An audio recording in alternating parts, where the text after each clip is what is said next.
The tale of the fisherman and the Jinni, it has reached me, O happy king, that there was once an old fisherman, aged and poor, who had a wife and 3 children. It was his habit to cast his net only 4 times a day and no more. Upon seeing this, he grieved and said, "There is no power and no strength except through God the Most High." He added, "This is a strange provision," and recited one day at midday, he went to the seashore, laid down his cloak, threw his net, and waited until it settled in the water. Then he gathered its cords, but found it very heavy and was unable to pull it in. So he tied its end to a stake on shore, undressed, and dived into the water, struggling with it until he brought it up. When he returned and examined the net, he found in it a dead donkey. O you who plunges into the dark depths of ruin, restrain yourself, for sustenance is not gained through effort alone. Then the fisherman freed the donkey from the net, wrung it out, spread it again, and returned to the sea. Saying in the name of God, he cast the net again and waited. When it had settled, he pulled it, and found it even heavier than the first time. Thinking it to be fish, he tied the net,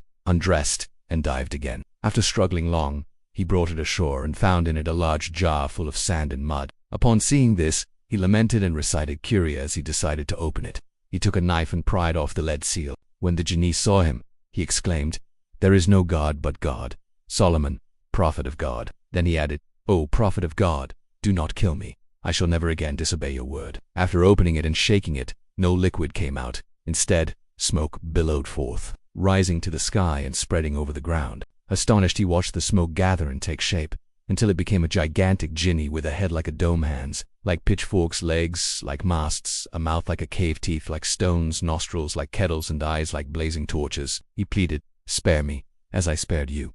God will reward you." The Jinni replied, "No, I must kill you. Oh, torment of fate, cease. Let me outwit him." Then he said, "O Jinni, you insist on killing me?" "Yes," the Jinni replied. "Yes." The Jinni trembled and replied, "Yes." The fisherman said, "I do not believe it unless I see it with my own eyes." The Jinni softened his tone and pleaded, "What do you want to do with me, O fisherman?" The fisherman replied, "I will cast you into the sea, where you shall remain until judgment day. You betrayed me.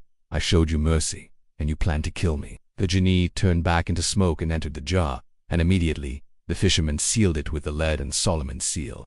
If you do not cease, then listen. Our story is like the tale of King Yunnan and the sage Ryan. The Jinni asked, "What is that tale? What is your story, and how did you end up in this jar?" The Jinni replied, "That I will kill you now, the most painful of deaths." The fisherman said, "You deserve to be exposed for such glad tidings. Why would you kill me, when I have freed you from the jar and saved you from the depths? He who has not is not given." The Jinni answered, "Know that I am from the rebellious jinn. I disobeyed Solomon, son of David. He sent his vizier Asif ibn Barkia, who seized me by force and brought me humiliated before Solomon. He offered me faith and obedience, but I refused. So he sealed me in this jar with lead and the seal of God's greatest name, and the jinn threw me into the sea. Then he went to the sea a 3rd time, cast his net, waited, and found in it only broken glass and shards. 100 years passed.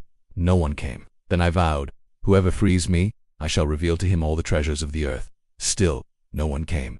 Another 400 years passed. I swore, whoever frees me, I shall grant 3 wishes. Still, no one came. Then I raged and swore, whoever frees me, I will kill him, but I will allow him to choose how he dies. And now, you have freed me." He recited, "An effort bears no fruit. I sought my provision, but it was already fulfilled. Many a fool appears prosperous, while the wise are hidden." He threw the jar aside, wrung and cleaned the net, and sought forgiveness from God. Sustenance is neither bound by rope nor determined by pen and line. Then he raised his head to the heavens and said, "O God, you know I have only 4 casts of my net, and I have done 3. Then he invoked God's name and threw the net a 4th time. After waiting, he found it heavy and stuck to the ground. He said, "There is no power nor strength but in God."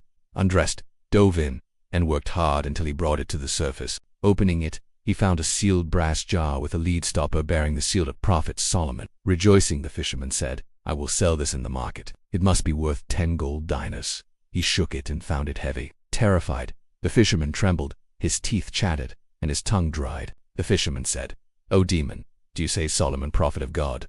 While Solomon died 1,800 years ago. We are now at the end of time." The Jinni said, "Rejoice, O fisherman." The fisherman asked, "What is this good news?" The Jinni replied, "Choose how you want to die." The fisherman protested, "What have I done to deserve this? I remained there for 100 years and vowed, whoever frees me, I shall enrich forever." The fisherman said, "This is strange. I only came now." The fisherman then said, "I am a human gifted with reason." The fisherman said, by the name engraved on Solomon's ring. I ask you, were you really in that jar? He then shouted, now choose your death, for I will throw you back into the sea and warn all who fish here, that whoever frees you shall be killed. The Jinni, now trapped, screamed in vain and begged, do not do this, but the fisherman refused. The Jinni said, open it, and I will reward you. The fisherman replied, liar. And as the dawn approached, Shahrazad fell silent.